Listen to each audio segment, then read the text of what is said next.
If you've got a dog with allergies, you know the drill, right? The endless scratching, the vet visits, the meds that work for a little while, and then boom, the itching is right back where it started. It is so frustrating.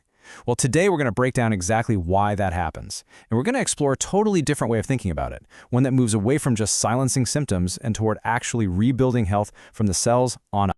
So, here's what we're going to cover. First, we'll dive into that unwinnable allergy battle that so many of us are fighting. Then, we'll look at why the usual treatments can feel like you're just putting a Band-Aid on the problem. After that, we get to the good stuff, a new strategy, a dual-action solution that rebuilds from the inside out. And finally, we'll see what this new, healthier normal can actually look like for our dogs. For so many dog owners, dealing with allergies feels like you're just constantly fighting a losing battle. You do everything the vet says, you give all the meds, but at the end of the day, it feels like you're just playing defense, never actually getting to the root of the problem. And this is the question, right? It's the one every single one of us has asked. You give the medication, the scratching stops, and you think, finally, we fixed it. But the second those meds wear off, you are right back to square one. It's exhausting, it's expensive, and it's heartbreaking. So what is actually going on? To really get why the itch always comes back, we need to take a look at how the most common treatments actually work. You see, the conventional approach is pretty much all based on one idea: suppression. It's basically about telling the body's alarm system to just be quiet. So, on this slide, you can see two different ways of silencing that alarm. On the left, you've got the sledgehammer approach, steroids. They work by just shutting down the entire immune system to stop the inflammation. Effective? Sure, but long-term, that can come with some serious side effects. Then on the right, you have a more surgical approach, these newer itch blockers.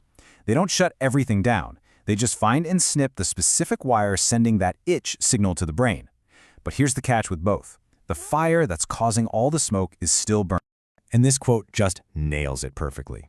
When you use these kinds of treatments, you're not actually fixing the reason the immune system is freaking out in the first place. You're just turning off the smoke detector. The second you let it turn back on, the alarm, that itching, that redness, starts blaring all over again, and sometimes it's even louder than it was before. Okay, so if just hitting the snooze button on the alarm isn't the long-term answer, then what is? Well, this is where we have to make a huge shift in our thinking. We need to move away from suppression and move towards reconstruction. And this right here is the whole ballgame. The entire goal changes. We stop playing defense, just trying to block symptoms as they pop up. Instead, we finally go on offense. We start proactively repairing the body's fundamental systems so that those symptoms don't even have a reason to show up in the first place. Now, this new approach isn't some magic pill. It's really a two-front war against allergies. It means you have to tackle the problem from the outside in and the inside out at the very same time. Let's look at that first front, the skin barrier itself. I want you to think of your dog's skin like a big castle wall. Now on the left, you see what's happening in an allergic dog. That wall is literally crumbling. The bricks, which are the skin cells, are all dried out, and the mortar holding them together is gone. This lets allergens and irritants just pour right in and trigger all that inflammation. So the goal, as you see on the right, is to physically rebuild that wall, giving the body the exact materials it needs to create a strong sealed barrier that keeps the bad guys out. So how in the world do we rebuild that wall? Well, the key ingredient is something called phospholipids. You can think of these as the fresh, new mortar for those skin cells. They are the essential healthy fats that make up the outer layer of every single cell in the body. The whole idea is to flood the system with these specific building blocks, which lets the skin literally repair its own broken structures and form that strong, healthy fatty barrier it's supposed to have. And check this out. This is what it looks like up close at the cellular level. You're literally seeing old, damaged, hardened parts of the cell wall being replaced by new, flexible, healthy phospholipids. This isn't just some cream you rub on the surface. This is a deep, fundamental reconstruction of the skin itself. But look, rebuilding the outer wall is only half the battle. If there's total chaos happening inside the castle, those walls aren't going to stay strong for long. And that brings us to the second front, transforming the body's internal environment from a state of chronic, raging inflammation to one of calm, balanced health.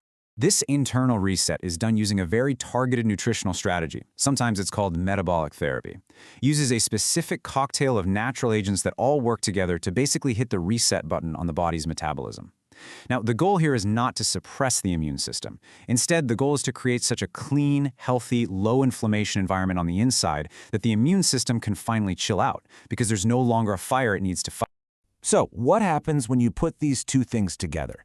When you rebuild that external barrier and you reset the internal environment?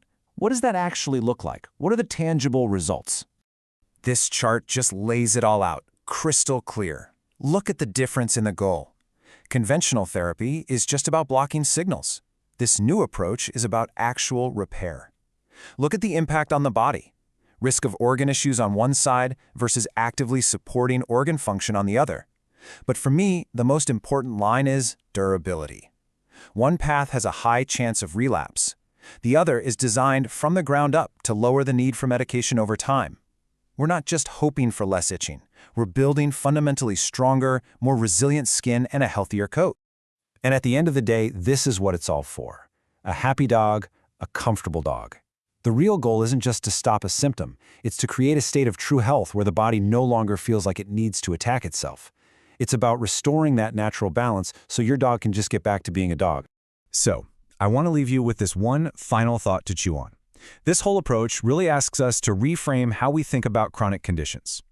What if we shifted our focus away from just managing a disease for the rest of their lives, and instead, we focused on a dedicated period of actively rebuilding health from the ground up? It's a really powerful change in perspective, and for so many dogs and the people who love them, it could absolutely make all the difference.